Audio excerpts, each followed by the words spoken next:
Building a terrarium isn't easy. There's a whole bunch of different ways you can go wrong because a terrarium is going to be a whole lot different compared to growing a houseplant. If you come from a background of growing houseplants, you're going to have some issues if you try to apply some of those principles to growing a terrarium. So in this video, I'm going to go over 7 different common mistakes that beginners make when they're building their terrariums. So number 1 on the list, we have overwatering. So anyone who comes from a houseplant background and you're coming into building a terrarium, a lot of people think that you have to water your terrarium just like you would with a houseplant. Just give it some water like once a week or something like that. Put it up on a watering schedule and replenish the water every so often. But with a terrarium, all your plants are going to be in a sealed container. That water actually isn't going to evaporate. And if water isn't evaporating, that water is going to be stuck inside of the container and it's going to recycle itself in an endless loop with very little or almost none of that water actually coming out. So when people decide to add water to their terrarium and they keep doing this every week, every month, that causes too much water to be built up in the system and causes issues like root rot, mold growth, and yellow plants. And this can also happen if you're deciding to pour water into the terrarium versus using a spray bottle. Because if you're pouring water into the container, all of that water is going to be localized in a certain spot, wherever your stream of water ends up in your terrarium. And that can cause problems because certain areas can get more water than others, leading some areas to be overwatered while others might be a little bit underwatered. So ideally you want to use a spray bottle so you can evenly distribute that water within your terrarium. Otherwise you can decide to try dipping your fingers in some water and just spraying it inside of the terrarium. The second most common issue that a lot of beginners make is they don't give their terrarium enough light. So a lot of people see these really cool terrariums on Instagram or Pinterest or something, and they just kind of view a terrarium as this decorative ornament that they can just stick up on a shelf somewhere off in a corner in a dark closet and they think it's going to be okay. Well, that's actually going to be an issue because while a terrarium might look really cool, that doesn't mean it's just a piece of plastic. There's actually live plants growing inside of there. And like all plants, they're going to need sunlight to perform photosynthesis in order to make sugars for themselves. The lighting is going to be a really important factor in that. So I know that terrarium is going to look really great on your coffee table, but you will really want to make sure that it's going to be placed next to or near a window where it can receive sunlight. And if that's not going to work for you, another thing you can look into is adding some artificial lights. So you can get some grow lights or something, place it near your terrarium, and that'll give it the sunlight that it needs. And on the other end of the spectrum of not giving your terrarium enough sunlight is giving it too much sunlight. So some people might want to place their terrarium right next to a window where it has the greatest lighting, but that's actually going to be a problem because with a terrarium, it's kind of acting like a mini greenhouse. So if you're giving it a whole bunch of intense direct sunlight, that heat is going to stay trapped inside the container and cause the temperatures to rise really high up and burn up your plants. And that's not something you want to deal with. Ideally, the terrarium should be best placed near a north-facing window where it receives a good amount of sunlight, but not too much. Alternatively, you can just put it somewhere that's a few feet away from the window. It has like good visibility of the window, but it's not like receiving the direct, intense sunlight straight from the sun. The third mistake that a lot of beginners make is choosing the wrong substrate. The water is going to be stuck inside of the container recycling itself. You definitely don't want to have the water be stagnant in the substrate layer where the soil is. And since that water doesn't have anywhere to escape, that soil is going to be constantly wet. And that's why it's really important to have well-draining soil that allows water to flow through without that soil clumping up and causing your plants to get suffocated with too much water. So ideally you want to have a good mixture of drainage components like perlite or something, and mixing it with some nutrients rich material like worm castings, and then also a base material like your peat moss. And that's going to give a good mixture of drainage, aeration, and also water retention. The fourth mistake that a lot of people make with their terrariums is not choosing the right plants for the terrarium they're trying to build. So the conditions inside of a terrarium are very specific. Typically it's best for plants that love high moisture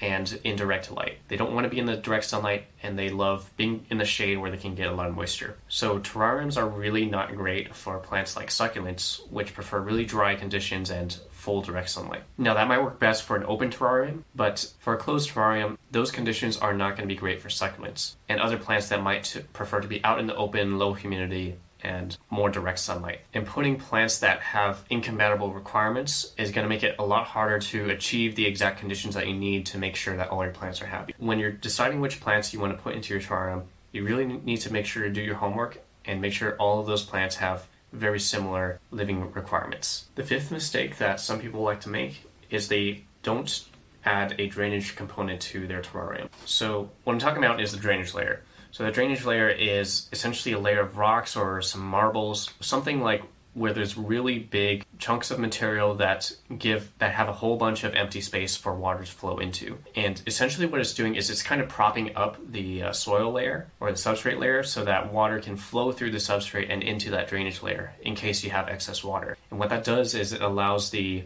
substrate to be well drained and not all muddied up like a batch of mud or something. And that's going to prevent your plants from being overwatered. So that drainage component is really going to be helpful in helping to reduce the chance that your plant is going to be overwatered. The sixth mistake that people make is they have a set it and forget it mentality for their terrarium. So this is kind of like me. This is what I thought when I was making my terrariums. And there's like this really big article circulating around where this guy had essentially put a seed in a jar and he just let it sit there for like 70 years or something. And it turned into this big plant that seemed to be doing well. And he did this all without having to open up the terrarium once. And I think that's kind of a misconception about what a terrarium is. So while you can make that work, and that's what I'm experimenting with some of my terrariums, is probably not going to give your terrarium the most optimal conditions for growth. Because if you think about it, the plants inside of a terrarium, like moss or ferns, whatever, those plants, when they're grown in the wild, they have access to the open air where there's essentially unlimited airflow. But within a terrarium, there's actually no airflow within the terrarium. And so that can lead to issues with balancing out the humidity and also refreshing the air every so often. So while it does work, it's just not going to be the most optimal conditions for your terrarium. And it's also going to be helpful to do maintenance on it once in a while, to do things like pruning, removing dead or decaying plant parts. That's just going to help make your terrarium the best that it can be. And it's also going to be a good idea to just keep an eye on your terrarium, make sure that the water levels are good. Just keeping an eye on the condensation levels especially. You want to make sure that you only get a little bit of condensation in the mornings and evenings, and you don't want to see condensation, really heavy condensation 24/7, and you don't want to see absolutely no condensation in the terrarium, because those could be signs of either overwatering or underwatering. And maybe a cue for you to go ahead and open up that terrarium and add a little bit of water or let it air out, so that you can have less water inside of the terrarium. So for best results, you want to make sure to check in on your terrarium every so often to make sure everything's looking good. The last mistake that I think a lot of people are making is they're choosing the wrong containers. Really what I'm thinking about here is the size of your container. And that's where I think a lot of people go wrong. So it's really tempting to look at some YouTube tutorials or some cool terrariums on Instagram or something where they have these like little tiny vial bottle terrariums or terrariums in a jar, which is all really great and it's really cool. But the thing that you gotta pay attention to is that you gotta be really careful with what kind of plants you're putting into that jar. You want to make sure that the plant isn't going to grow too big, and you also don't want to cram too many plants in there that are going to start crowding each other out and causing them to compete with each other. Stop pushing me, Patrick! You mean like this? No, like this. You shouldn't fight in here. This is a magical place. Ideally, you want to stick to a really big terrarium where your plants are going to have plenty of space to grow their roots and also grow their leaves, and they won't have to be touching on the walls, which can cause problems with the droplets sticking on the plant leaves, causing some browning and things like that. And it prevents the plants from pushing into each other and competing for resources. And it's also going to give your terrarium more of a chemical buffer in case there's any imbalances like excess water or particular nutrients that are more condensed in some areas more than others. And that extra space is just kind of help balance it out a little bit, like it would in nature. Versus in a small terrarium, a really small jar, you really can't control it as well as you would with a bigger terrarium. Long story short, there's plenty of mistakes that you can make, and that's all going to be part of the process, but I think if you're really careful, just be aware of some of the mistakes that are out there. It'll save you a little bit of trouble later on, and then you don't have to make the same mistakes that thousands or millions of other people have made already. So if you enjoyed it, if that helped you out, make sure to give this a like, subscribe, and I'll see you in the next video. Bye-bye.